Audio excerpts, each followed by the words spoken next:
ہماری مدد کیوں نہیں ہو رہی؟ اس پر بھی ہلاکو خان کا واقعہ، میں پھر میری گفتگو ختم۔ علاء الدین خوارزم مسلمانوں کا بہت بڑا سپہ سالار ہے۔ وہ لاکھوں کی فوج لے کر ہلاکو خان کے مقابلے میں گیا۔ عین جب لڑائی کا موقع آیا تو علاء الدین خوارزم نے اپنی فوج کو واپس بھیج دیا اور خود بھی واپس پلٹ آیا کہ ہم نے نہیں لڑنا ہلاکو خان سے۔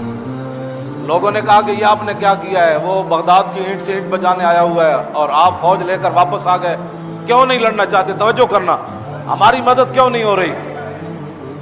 علاء الدین خوارزم کہنے لگا کہ میں ہلاکو خان کی فوج کا مقابلہ نہیں کر سکتا۔ اس نے کہا کیوں؟ اس نے کہا جو میں نے سنا نا اور جو میں نے دیکھا تم نے نہیں دیکھا۔ اس نے کہا تو نے کیا دیکھا؟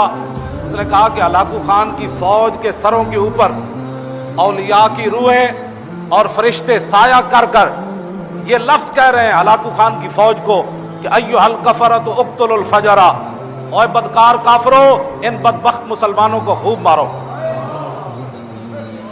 نے کہا جب اللہ کی مدد ہی ہمارے ساتھ نہیں ہے، فرشتے بھی اللہ کے یہی کہہ رہے ہیں ان بدبختوں کو مارو۔ یہ کلمہ حضور کا پڑھتے ہیں، آئیڈیل غیروں کو سمجھتے ہیں، یہ کلمہ پڑھ کر بھی ان کو یقین نہیں ہے کہ ہم نے کیا کرنا ہے۔ انہوں نے پاکستان حاصل کرنے کے بعد 69 سال گزار دیے حضور کے دین سے خوف زدہ کرتے کرتے۔ آج بھی حضور کے دین کو انہوں نے ہوا بنایا ہوا ہے، اسلام آ جائے گا تو ایسے ہو جائے گا، اسلام آ جائے گا، لوگوں کو ایسے ڈراتے ہیں جیسے ڈاکوؤں سے ڈراتے ہیں۔ اسلام کو انہوں نے ہوا بنا دیا۔ انہوں نے کہا کہ ایھا الکفرۃ اقتلوا الفجر، اوے کافرو ان بدبخت مسلمانوں کو خوب مارو۔ اس نے کہا جب اللہ کی تائید ہی ہمارے ساتھ نہیں ہے۔ جب خالد بن ولید پھنس گئے تھے نا شام کے محاذ پر، اور پوری فوج نے، ہزاروں کی فوج نے، ان کے 10 بڑے بڑے سپہ سالاروں نے خالد بن ولید کو گھیر لیا تھا اور صحابہ کو پتہ نہیں تھا کہ خالد کدھر گئے۔